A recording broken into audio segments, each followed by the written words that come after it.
તો ચાલો આપણે આજે ટાઈમનો કોન્સેપ્ટ ક્લિયર કરીએ. ટાઈમનો કોન્સેપ્ટ ક્લિયર કરવા માટે સૌથી પહેલાં તો આપણે હેન્ડ ક્લોકના 2 પાર્ટ પાડી દઈશું.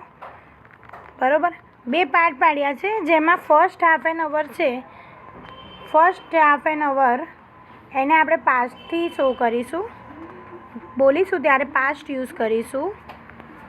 અને સેકન્ડ હાફ એન અવર છે, જેને આપણે ટુથી શો કરીશું. બરાબર છે. તો વોચ બોલતી પહેલાં તમારે ટુ કે પાસ્ટ શેનો યુઝ થશે એ જાણીશું. તો ફર્સ્ટ હું અત્યારે તમને શીખવાડી રહી છું, જે છે પાસ્ટ વિશે. તો સૌથી પહેલાં ફર્સ્ટ એન્ડ હાફ અવરમાં આપણે પાસ્ટને રિલેટેડ શીખી લઈએ. તો જ્યારે રીડિંગ કરીશું ત્યારે પાસ્ટ જ્યારે લખાશે એની ઉપર તમે ફોકસ કરો કે ફર્સ્ટ હાફ એન અવરમાં આપણો મિનિટ હેન્ડ જો હોય, અને ધ્યાન રાખવાનું છે કે તમારે મિનિટ હેન્ડનો યુઝ કરીને ટાઈમ બોલવાનો છે. તો ફર્સ્ટ હાફ એન અવરમાં જો તમારો મિનિટ હેન્ડ હોય તો તમે ત્યાં યુઝ કરશો વર્ડિંગ પાસ્ટ. બરાબર, આ તો થઈ ગઈ પાસ્ટ યુઝ કરવાની વાત.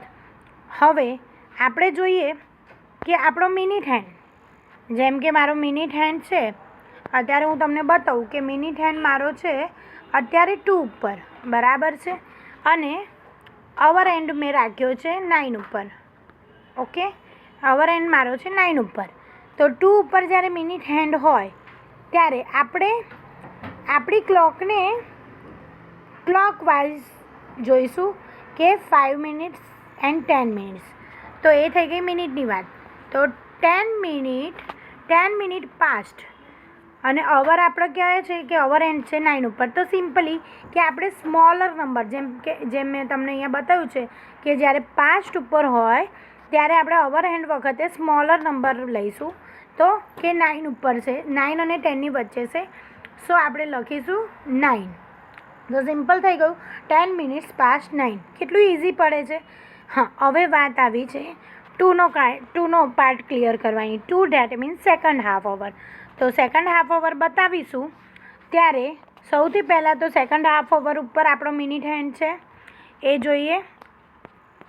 એ જોવા માટે હવે હું તમને બતાવી રહી છું, ટુ રિલેટેડ માહિતી આપું છું. બરાબર છે. તો જોઈ શકો છો તમે કે સ્ક્રીન ઉપર 2 ઉપર સેકન્ડ હાફ અવર ઉપર મારું માર્કર છે. તો સેકન્ડ હાફ અવરમાં હવે હું તમને બતાવીશ કે મિનિટ હેન્ડ મારો, સપોઝ કે મેં મિનિટ હેન્ડ ડ્રો કર્યો છે 8 ઉપર. ઓકે, અને અવર એન્ડ છે આપણે 3 અને 4ની વચ્ચે.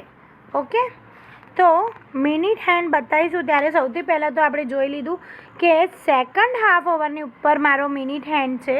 દેટ્સ વાય આપણે ફર્સ્ટ 2 લખી દઈશું. પછી આવી મિનિટની વાત. મિનિટ લખવામાં આપણે જવાનું છે કે એન્ટી ક્લોકવાઇઝ જમ્પ કરવાના. બરાબર છે. તો એન્ટી ક્લોકવાઇઝ જમ્પ કરવામાં 12થી આપણે ઊંધું જવાનું છે. 5 મિનિટ્સ, 10 મિનિટ્સ, 15 મિનિટ્સ, 20 મિનિટ્સ. તો આ થઈ ગઈ આપણી મિનિટ. તો ઇઝી પડશે આપણને લખવામાં કે 20 મિનિટ્સ 2. અને અવર માટે મેં અહીંયા તમને બતાવ્યું જ છે. અવર માટે મેં તમને અહીંયા બતાવ્યું છે કે ગ્રેટર નંબર લેવાનો. જેમ કે મારો અવર એન્ડ છે આપણો 3 અને 4ની વચ્ચે. તો આપણે લઈશું 20 મિનિટ્સ 2. 3 અને 4માં ગ્રેટર નંબર કયો આવશે?